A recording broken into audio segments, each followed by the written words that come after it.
কি মুসলিম বিশ্বের অনন্য কান্ডারি আয়াতুল্লাহ আলী খামেনিকে হারিয়ে ফেলছি? বাংলাদেশের অবস্থান এই ইরান ইসরায়েল সংঘাতের পিছনে কি হতে পারে, আর আদতে বাংলাদেশ এই যুদ্ধের অবতরণ কতটা কোন পর্যায়ে যেতে পারে, এবং নেতানিয়াহুর গ্রেটার ইসরায়েল প্রতিষ্ঠার ক্ষেত্রে বাংলাদেশের দিক নির্দেশনা বা সীমানা পথ নিয়ে আমরা দারুণ একটা ভিডিও দেখতে যাচ্ছি। তো চলুন আমাদের আজকের এপিসোডটি শুরু করি। দেখুন, সাম্প্রতিক ইরান এবং ইসরায়েল সংঘাতের পিছনে যেই দেশটি বড় ভূমিকা পালন করেছে সেটা হচ্ছে আমেরিকা। আর আমেরিকার বর্তমান প্রেসিডেন্ট ডোনাল্ড ট্রাম্পের দিকে আমাদের দৃষ্টি দিতে হবে। সে কিন্তু একজন যুদ্ধান্তী নেতা, এটা বলার অপেক্ষা রাখে না। সেই দিক থেকে বিশ্লেষণের সর্বপ্রথম এই হামলা পাল্টা হামলার পিছনে আপনাকে সর্বপ্রথম যেটার দিকে দৃষ্টি দিতে হবে সেটা হচ্ছে ডোনাল্ড ট্রাম্পের প্রথম মেয়াদি ক্ষমতা। তিনি কিন্তু এখন দ্বিতীয় মেয়াদে ক্ষমতায় আছেন, এটাই হচ্ছে তার শেষ মেয়াদ। আর এরকম একজন যুদ্ধান্তী নেতা পৃথিবীতে একটা যুদ্ধ বাঁধিয়ে বিদায় নেবে না, সেটা বলার অপেক্ষা রাখে না। সেই দিক থেকে এতদিন নির্যাতিত ফিলিস্তিনের মুসলমানদের জন্য যা হয়েছে, সমগ্র বিশ্ব মিডিয়া কিন্তু এখানে কুলুপেটা করেছিল, বা সেই ধরনের কোনো বাক্য আলাপ কিন্তু তারা আমাদের সামনে আনে নাই। এখন সময় এসেছে যখন ইসরায়েলে হামলা এবং পাল্টা হামলা হয়েছে, তাদের রক্ত কিন্তু তেলে বেগুনে জ্বলে উঠেছে। সেই দিক থেকে ইরানের মাথা তোলা যে ব্যক্তিত্বরা আছে, সামরিক খাত থেকে শুরু করে বিশ্লেষণ তথা বিজ্ঞানীদের, পরমাণু বিজ্ঞানীদের, তারা কিন্তু দুনিয়া থেকে বিদায় করে দিয়েছে রকেট হামলার মাধ্যমে। এটা কিন্তু পৃথিবীর ইতিহাসে এক অনন্য নজির। আপনারা বলবেন যে এর আগে পরেও কিন্তু অনেক ধরনের হামলা পাল্টা হামলা আমরা লক্ষ্য করেছি, সেটা ছিল অন্যান্য পর্যায়ে, কিন্তু বর্তমান সময়ে এসে সেটা একটা তৃতীয় বিশ্বযুদ্ধের মুখে আমাদেরকে ঠেলে দিচ্ছে। কারণ প্রেসিডেন্ট ডোনাল্ড ট্রাম্পের প্রথম মেয়াদি ক্ষমতায় তারা কিন্তু পারমাণবিক চুক্তি তথা এই পারমাণবিক যে অস্ত্র আছে সেটার যে চুক্তি ছিল সেটা থেকে বেরিয়ে এসেছে ইরান। সেই দিক থেকে বলা যায় প্রায় 60% তারা অগ্রগতি করে ফেলেছে এই পারমাণবিক অস্ত্র তৈরিতে। এটা কোনোভাবেই তথাকথিত ইহুদি রাষ্ট্র ইসরায়েলের সহ্য হয় নাই। তারা কিন্তু গ্রেটার ইসরায়েল, সেই কথায় পরে আসছে। বিশেষ করে বাংলাদেশের অবদান তথা এশিয়া মহাদেশের সম্পৃক্ততাই কতটা হতে পারে, এটা আমাদের আজকের মূল ভিডিওর উপজীব্য। দেখুন, আয়াতুল্লাহ আলী খামেনি, এর আগে যে ছিলেন সে হচ্ছে আয়াতুল্লাহ রুহুল্লাহ খামেনি, বর্তমান মুসলিম বিশ্বের এক অনন্য দৃষ্টান্ত, তথা অনেকে শিয়া বলে তাকে উড়িয়ে দিতে চায়।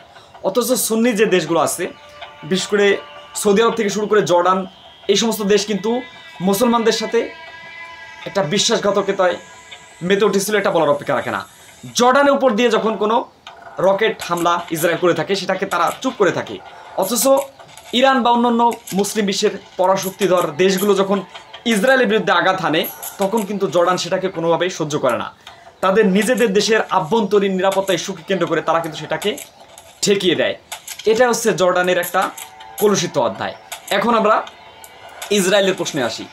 ইসরায়েল কিন্তু এতদিন শুধুমাত্র নিজেদের সীমানা ভূখণ্ড বাড়ানোর দিকেই দৃষ্টি দিয়েছিল, কিন্তু সাময়িক বা বর্তমান সময়ে এসে তারা গ্রেটার ইসরায়েল প্রতিষ্ঠার দিকে মনোনিবেশ করেছে। স্বয়ং নেতানিয়াহু, বিশেষ করে তার অন্যতম একজন বন্ধু হচ্ছে ভারতের নরেন্দ্র মোদী, সেটা বলার অপেক্ষা রাখে না।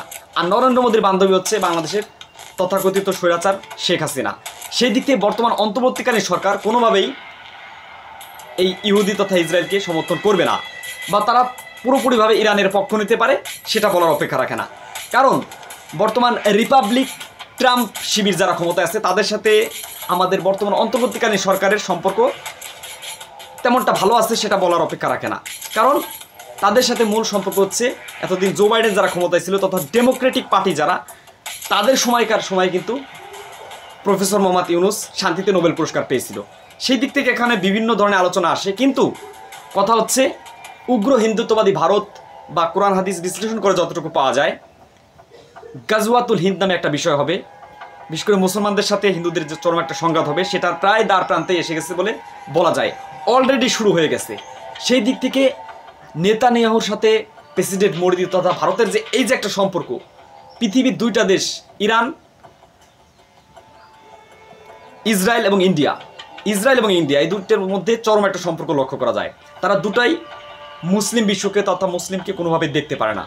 সেই দিক থেকে এই যে একটা হামলার পরিধি তারা যদি বাড়াতে চায় বা পারমাণবিক বিস্তৃতি তারা যদি দেখাতে চায় ইরানের প্রেক্ষাপটকে কেন্দ্র করে, সেই দিক থেকে বাংলাদেশের ম্যাপ কিন্তু অলরেডি এসে গেছে। এটা আপনারা একটা নিউজ বা সংবাদ বিশ্লেষণের মাধ্যমে অবশ্যই দেখেছেন। এজন্য আগামীর যে একটা পারমাণবিক পরিস্থিতি সেটা অত্যন্ত ভয়ানক অবস্থার দিকে যেতে পারে। অবশ্যই মুসলিম বিশ্বের এক অগ্রদূত দেশ হিসেবে ইরানকে সবাই সাপোর্ট তথা সমর্থন করে যাবে, সেটা অবশ্যই আমরা দ্বিধাহীনভাবে বলতে পারি। কিন্তু সৌদি আরব, জর্ডান বা কাতার, কুয়েত যারা আছে তারা কিন্তু মুসলমানদের নামেই শুধু একটা কার্যক্রম গ্রহণ করে থাকে, বাস্তবে ফিল্ড পর্যায়ে তারা কোনো কার্যক্রমই গ্রহণ করে না। সেই দিক থেকে ইরানের সামরিক শক্তি এক অনন্য পর্যায়ে পৌঁছে গেছে এবং তারা আমেরিকা এবং ইসরায়েলকে টক্কর দেওয়ার মতো সমর্থ রাখে, সেটা অবশ্যই আমরা নিঃসন্দেহে বলতে পারি। সেই দিক থেকে বাংলাদেশের অবস্থান কি হতে পারে, বাংলাদেশ আদতে ভারতের সাথে সম্পর্ক কতটা রাখবে, সেটা আমরা বিগত সরকারের সময় লক্ষ্য করেছি। বিগত সরকার, বিশেষ করে শেখ হাসিনা কিন্তু ইসরায়েলের যে একটা ভ্রমণ নিষেধাজ্ঞা সেটা তুলে নিয়েছিল এবং নরেন্দ্র মোদীর সাথে বাংলাদেশের তৎকালীন সরকারের যতটা সম্পর্ক এবং মোদীর সাথে নেতানিয়াহুর যতটা সম্পর্ক, সেটা একটা চড়াই পর্যায়ে পৌঁছে গিয়েছিল। আর বর্তমান সময়ে এসে অন্তর্বর্তীকালীন সরকারের প্রধান উপদেষ্টা বা ভবিষ্যতে যারা ক্ষমতায় আসবে, যদি তাদের ভারত বিরোধী মনোভাবটা বজায় থাকে, তাহলে অবশ্যই আমরা মুসলমানদের পক্ষে তথা ইরানের পক্ষে অবস্থান করতে অবশ্যই সম্মত হব। কিছুদিন আগে আপনারা জানেন বাংলাদেশ ফিলিস্তিনের পক্ষে এক অকাট্য প্রমাণ তথা নজির সমগ্র বিশ্বের বুকে দেখিয়ে দিয়েছে যে আমরা এখনও পুরোপুরিভাবে ফিলিস্তিন নির্যাতিত মুসলমানদের পক্ষে আছি। সেই দিক থেকে ফিলিস্তিনের সবচেয়ে বর্তমানে বড় বন্ধু হচ্ছে ইরান। আর ইরান যদি সেইভাবে যুদ্ধে একটা মনোভাব তৈরি করতে পারে, তাহলে অবশ্যই আগামীতে সমগ্র বিশ্বের বুকে এক নজির তথা মাইল ফলক সৃষ্টি করতে পারে ইরান, যদি তাদের সেভাবে আঞ্চলিক সহায়তা বা কার্যক্রম গড়ে ওঠে। আরেকটা বিষয় বলে আমাদের আজকের অনুষ্ঠান শেষ করি, সেটা হচ্ছে হরমুজ প্রণালী। হরমুজ প্রণালী যদি বন্ধ হয়ে যায়, তাহলে তৃতীয় বিশ্বযুদ্ধের অবতরণ ঘটবে, সেটা বলার অপেক্ষা রাখে না।